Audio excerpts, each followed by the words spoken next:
And speaking of your friend, so you're in a nice, healthy, wonderful Best relationship I've been in right my now. whole life so far. And Common is not so common. He's rare, isn't he? Yeah, he's special.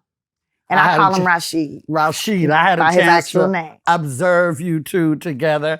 And I think that, Rashid has been with some really heavy hitters in the past, but they weren't funny.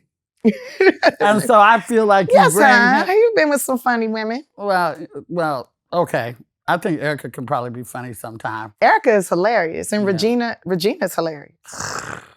How did I not get none of that? Okay, anyway, too late now.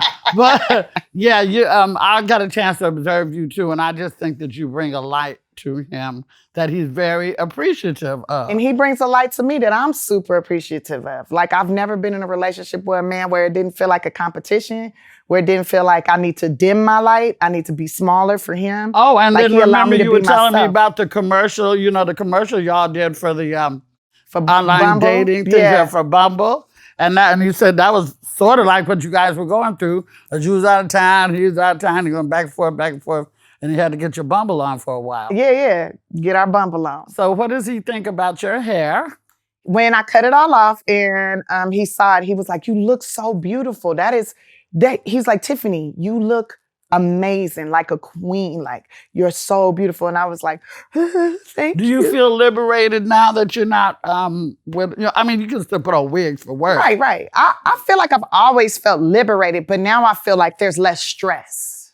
Get up, 2 hours, got to do your hair. Yeah, got to do all this stuff to my hair, or braid it down and it's super tight. Now I got a headache, or they're pulling it in a bun and it's super tight. Like, I'm loving my little fat head. Like, I got a little meat head. Word on the street was that you did it for a movie, but you really didn't. I didn't do it for no movie. I did it for me. I did it because I've always wanted to, like, my whole thing is like, God put us here to learn. I feel like God put us here to make the earth better, right? And to learn yourself. I feel like it's about, because once I turned 40, I realized people really don't give a fuck about you. They really care about themselves. Everybody's in it for themselves.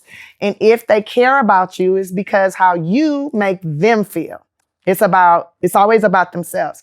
And so if I know me really well, right? Nobody can tell me about me. Nobody can paint this picture about me because I know me. And if I can wake up every day and look at myself in the mirror and be like, "I love you. I'm so glad you're here. I'm here for you," then it's a great thing. But how do you, I wanted to know me from head to toe.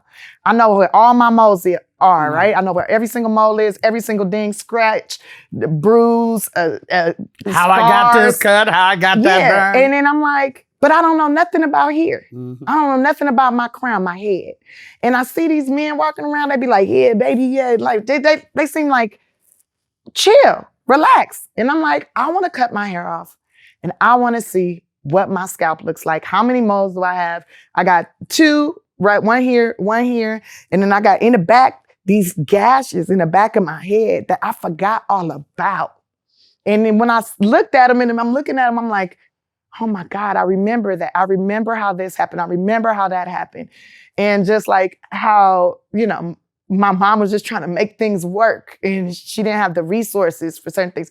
I thought this, like, I had stitches over here, right? But I thought it was on this side of my head. All these years, I'm thinking it's on this side of my head. I'm like, that's why this side is a little lopsided. That's why I got headaches on this side, because I got stitches over here. No, it's over here. It's over here. Like, so then I'm just like, well, I'm delusional. Why? Like, I just feel, of course, I've been wearing my hair short for a long, long time. I've only been that short one time. That's when I left the bleach in too long.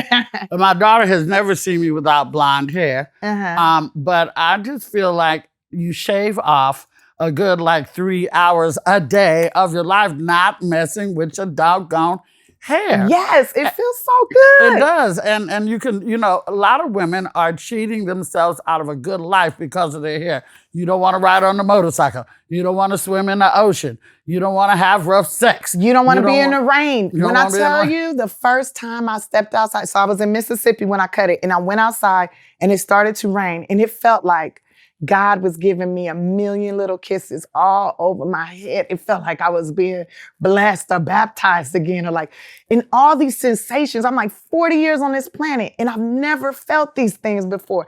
How I get like, you know, they say the hair stand up on the back of your neck. Actually, it stands up all on the back of my head when I like things, people say things or do things, or get those goosebumps all over. I'm like it's the most amazing sensations. And then they take a situation like that, and then they taint it by comparing you with Britney Spears when she had her little breakdown. Yeah, but I don't have Britney Spears money. Let's be honest, okay? Nor do I have Britney Spears problems, okay?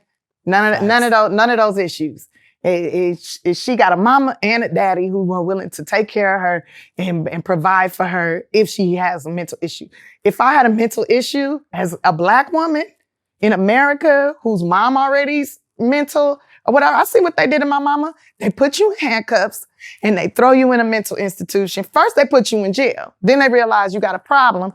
Then they put you in a hospital for some time. Then they put you in an institution. And none of your family come. Like, if your family try to come, it's difficult to get to you. Like, and I got a psychiatrist. I keeps this brain in check because I watched my mom go through it. I keep my mind in check. And that's why I'm always like so honest about how I feel and what I'm going through, because I don't want to end up that way. And if I do end up that way, I want to make sure I have a good support system around me. Yeah. And I do got a good support system, but I don't got no mama and daddy to be no conservators for me. And my mama conservative. Yeah. My sister, my mama conservative. Maybe my sister would look out for me too. I doubt it though. Yeah, well, you just really never know. You don't know till you go through it. You don't know till you go through it. And I've had some mental issues, and when I had them, cutting my hair off was not something I wanted to do. That was not anywhere in the agenda. But I just think that it's so, like, I've had to do movies or shows where I had to wear wigs before. It drove me insane. I could never be one of them church ladies with the wig on.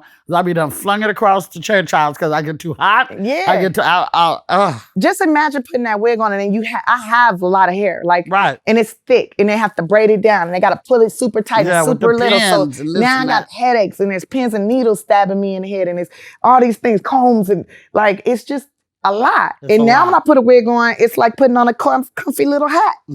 Yeah. And it's like nice. And it looks really real growing up my head because my hair doesn't have it rising up looking like I got a hard hat on, And I call wigs hard hats now because I wear them for work.